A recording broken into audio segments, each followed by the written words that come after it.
दोस्तों, अगर आप भी एक बिगिनर ट्रेडर हैं, लेकिन आपको नहीं समझ में आ रहा कि ट्रेडिंग में को क्या सीखना है, क्या नहीं सीखना है, तो मैं आपको कुछ पॉइंट बता रहा हूँ। आपको उस पॉइंट को अच्छे से प्रैक्टिस करना है और प्रैक्टिस करने के बाद आप देखेंगे कि आपकी ट्रेडिंग बहुत ज़्यादा इम्प्रूव हो चुकी है। और ट्रेडिंग इन्हीं पॉइंटों के अलावा और कुछ भी नहीं है, तो आपको इन पॉइंटों को अच्छे से मास्टर कर लेना है।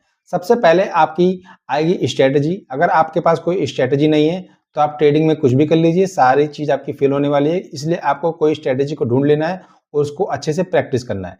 स्ट्रैटेजी कोई भी हो सकती है, चाहे वो फिबोनाची हो, चाहे वो सपोर्ट रेजिस्टेंस हो, ट्रेंड लाइन हो, किसी भी चीज़ की स्ट्रैटेजी हो, अच्छे से आपको उसको प्रैक्टिस करना है। और दूसरा, आपको उसी स्ट्रैटेजी को अच्छे से पेशेंटली वेट करना है। अगर आप मार्केट में वेट नहीं कर सकते, तो आप मार्केट में लॉस कर जाएंगे। इसलिए आपको अपने लेवल का, अपनी स्ट्रैटेजी का वेट करना है, चाहे वो दिन में 1 बार बने, चाहे वो 2 बार बने।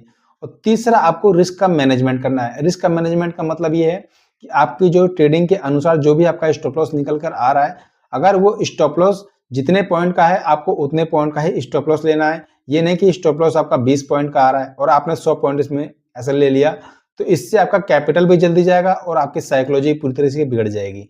इसलिए आपको रिस्क का मैनेजमेंट बहुत जरूरी है और इसको करना ही पड़ेगा। और चौथी बात इसमें कि डिसिप्लिन। डिसिप्लिन बहुत जरूरी है। डिसिप्लिन का मतलब है कि आपने जहां पे कोई टारगेट निकाला है, वो टारगेट तक आपका ट्रेड जाना चाहिए। आपने जहां पे एंट्री निकाली, वहां पे एंट्री होनी चाहिए आपकी। जहां पे आपका एसएल है, वहां पे आपका एसएल होना चाहिए। इसको आपको पूरे अच्छे तरीके से फॉलो करना है। अगर आपने इस 4 चीजों को प्रैक्टिस कर लिया और अच्छे से मास्टर कर लिया, तो इसके आगे ट्रेडिंग कुछ भी नहीं है। बाकी आप सीखने को कुछ भी सीख लीजिए, लेकिन आप इन्हीं 4 चीजों से प्रॉफिटेबल बन सकते हैं। लेकिन अगर आपके पास कोई स्ट्रैटेजी नहीं है, तो मुझे डीएम कर दीजिए। मैं आपको एक जबरदस्त ऑप्शन ट्रेडिंग की स्ट्रैटेजी दे दूंगा, जिससे आप मार्केट में अच्छा खासा प्रॉफिट कर सकते हैं।